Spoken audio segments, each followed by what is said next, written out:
Oh, hey, I didn't see you there. Have a seat. You're just in time for a story. All right, now, where were we? Ah, yes. In the pit of despair. Wait a minute. That's the wrong story.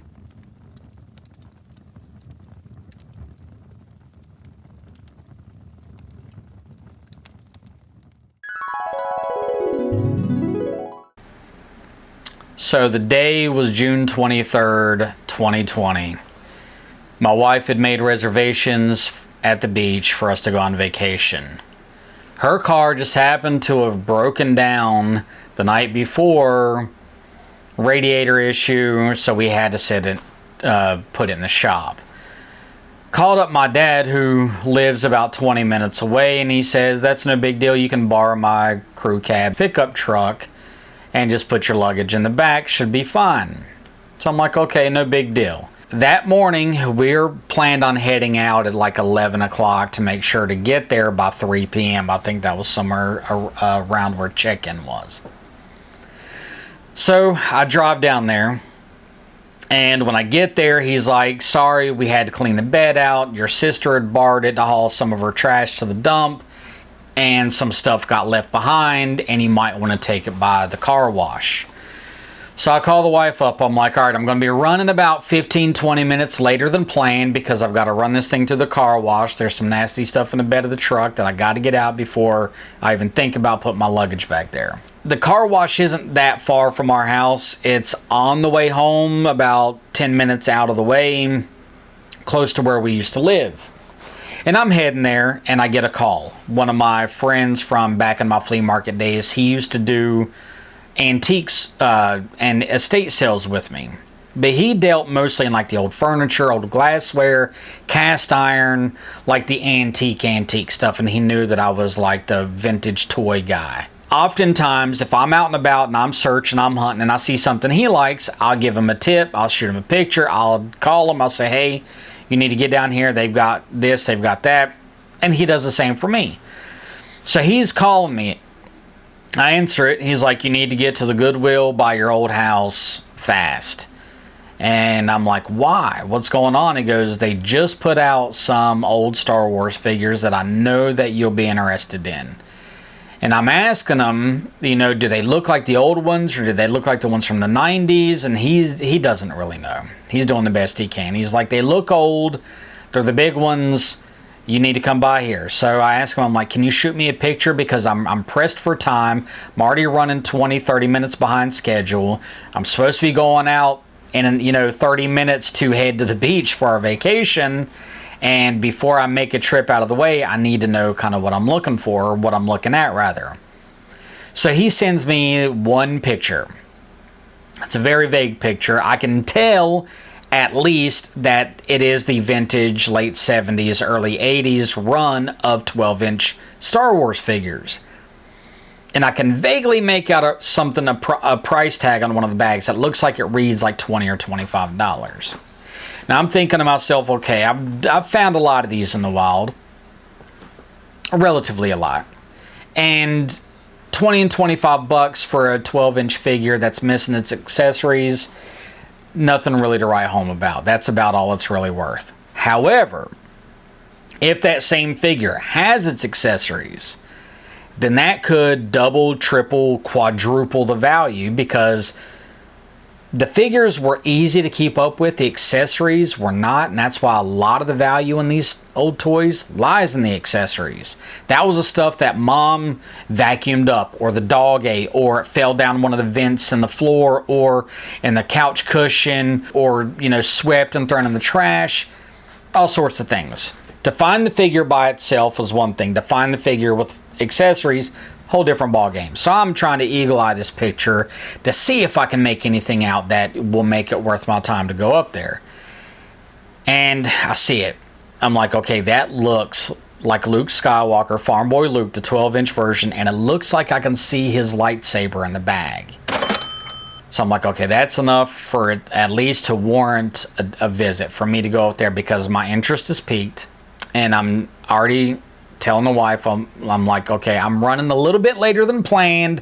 I've got to make one extra stop other than the car wash. And she's kind of chewing me out because she's ready to leave. She's been ready to leave. The car thing really kind of set her off. The night before, she was bummed. We're anxious to get to the beach and to have a good time. We're staying in this little secluded place. So we're anxious to get there, and I get it. So I'm like, okay, but I've got to go up there. I've got to go check out this Goodwill. And the good thing is it wasn't that far from the car wash. It's about 4 miles past it. So it wouldn't have taken me that much longer to get home, maybe 15, 20 minutes. So I head up there, and I walk inside. I'm walking around the counter. I asked the lady, I was like, somebody was just up here on the phone, said you guys had some Star Wars figures. She was like, yeah, they're right over here. So I'll walk around and I see them, and I'm like, okay, it's worth it. Now, I'm not like scrutinizing them right then and there. I'm not trying to dig through them. I'm in a hurry. Wife's already anxious to get on the road. But I can tell from what I see that it's worth what they're asking. I think there was about 8 figures, and for all 8 of them, I paid $123, $127, something like that. But after tax, it was like $132. So I scoop them up, carry them to the register, pay for them. They put them in a box. I'm kind of geeking out. I'm walking out to my truck, stick them in the passenger seat, go to the car wash the truck, get home, carry the box, set it on the bar. We grab our stuff and we leave. I wanted to open that box and really tear into everything and open it and see what all was in there, because I knew that there was some good stuff in there. We do our vacation, we have a great time. We come home. First thing I did, straight to the bar. And I open that thing up and I lay out all the figures. And this is what was out there. And I included the receipt because I knew that if I didn't, nobody would believe me. Nobody would believe what I paid. Because this is one of those finds where this is like one of those that people make up. And I'm sure people out there do it. I wanted, if I was going to tell somebody about it or show somebody about it, that I was going to have proof.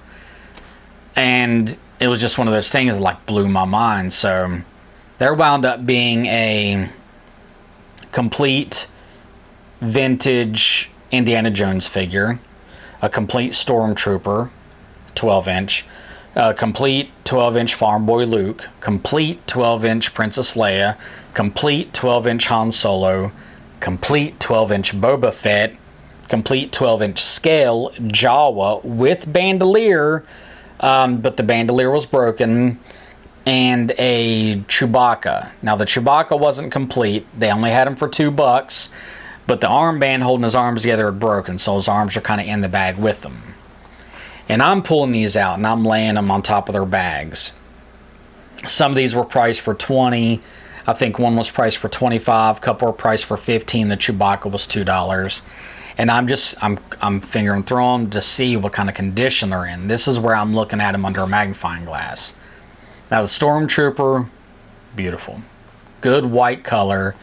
Original blaster, still had the string on it so you can hook it to his peg on his hip. Farm Boy Luke, beautiful. Also, as I said, 100% complete.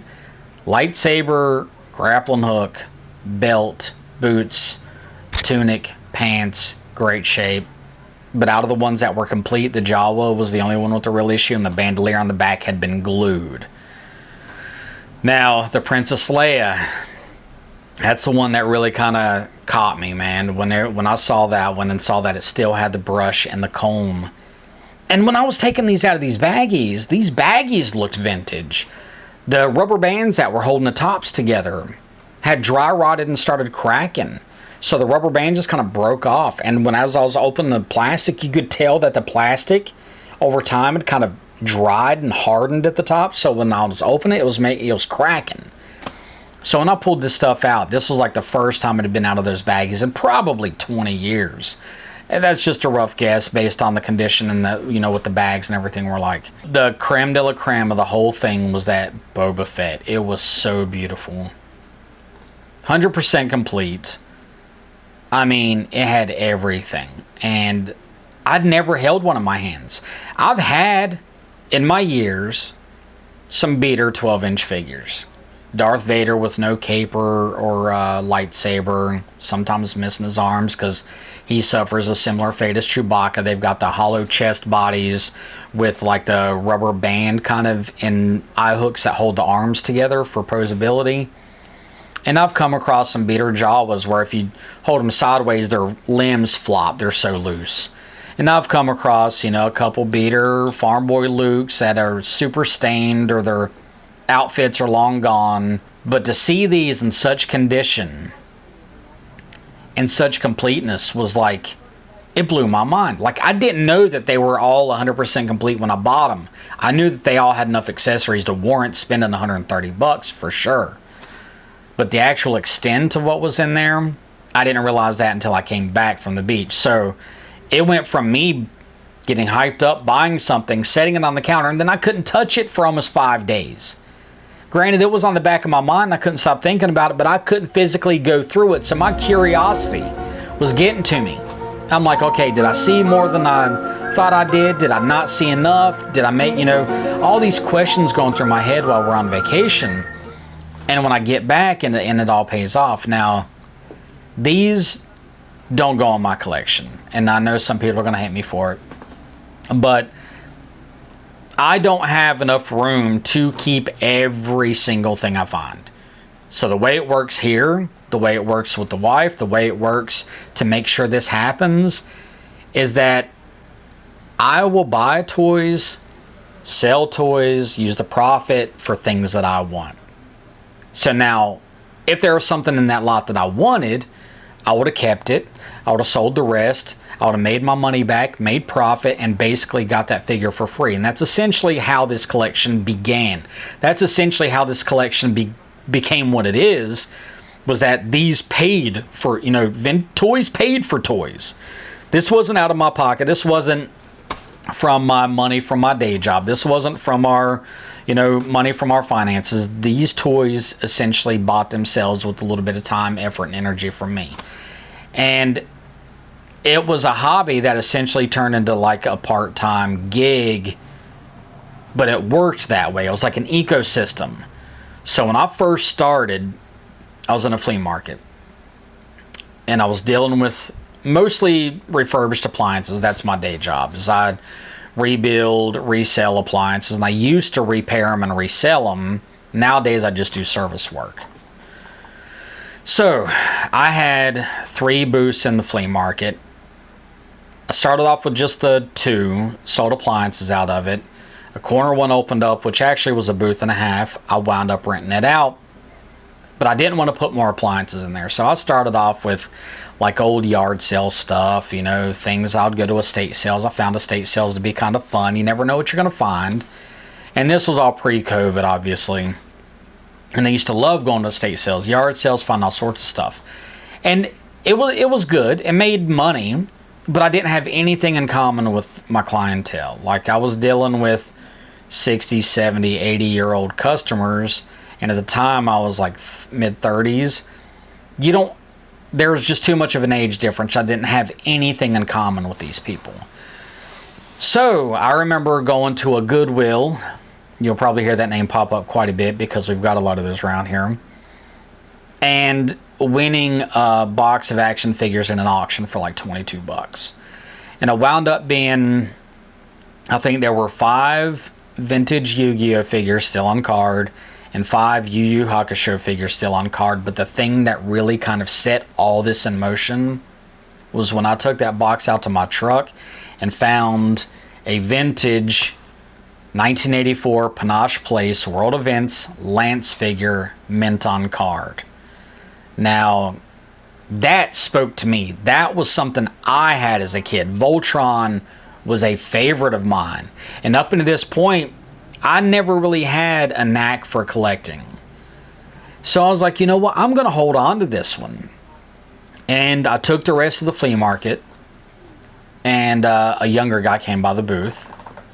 And he had asked me, I was like, hey, you got any more of these? I was like, no, I don't. But, I'm always, if somebody asks me about something, it puts it on my mental radar. So the next time I'm out and about and I'm hunting and I'm searching, I'll look for that. because I know that there's somebody looking for it. So I know that I've got potential customers. So I'm like, you know what? I'll definitely look for these old action figures from now on. So sure enough, I wound up finding a few more and a few more. And this guy kept coming back. He was like, you know what? He goes, man, if you find any more of these, call me directly and I'll buy them all off of you. So I'm talking to him about it. We begin to be friends, and he starts telling me about selling toys on Instagram. And at that point, I'd never heard about selling anything on Instagram. I thought, people only posted pictures of their dinners or beach trips on Instagram or selfies.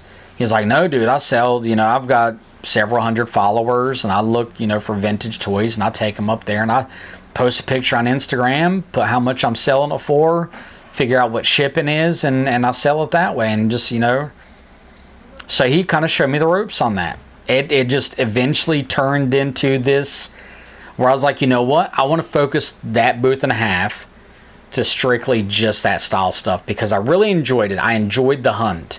I enjoyed the friendships that I made along the way. Some of my best friends I've made in the last 10 years over this hobby. So I was like, okay, I kind of figure out what I want to do now. And over those years, I've added to my collection. And my collection started with that Lance figure. And then it moved to where I had enough stuff that fit in this little trunk at the end of the bed. And then it turned into a bookshelf. And then that bookshelf turned into 2 bookshelves. And that 2 bookshelves turned into a wall. And then that wall turned into a spare room that we had. And then we downsized from there. And it turned back into a wall. And now we have turned into a, 225 square foot office, 250 square foot office full of toys. This is where we've come. I went from the flea market to selling on eBay. And I know a lot of people hate eBay. But it's what allows me to add to my collection. If I had kept everything that I came across, it would be sitting in totes in a garage or in a storage unit doing absolutely nobody any good. And I don't want to cherry pick somebody's collection. If somebody brought me a box and they wanted to sell it all, they're trying to get rid of it. So I buy it, I keep a handful of things out of it, I sell the rest to make my money back, to make profit, and essentially everything that I get, that I keep, is basically free. It just takes time and effort and energy. That's it. I just trade my hunting, my energy for these figures. So this was actually more like 2 videos in one, with a little bit of an origin story kicked in leading up to my Star Wars haul. And if you like this video and you want to see more, make sure to hit that like button and subscribe if you like what you see. With that said, I do plan on doing more of these. My next story is going to be where I talk about a legitimate barn find that I had, that I found one of my grails in. It was pretty awesome, actually. So if you want to see that, make sure to hit the like button and subscribe to see more. Again, I plan on uploading about 2 videos per week. This is EF Toy Box signing off. Thanks for watching, and see you next time.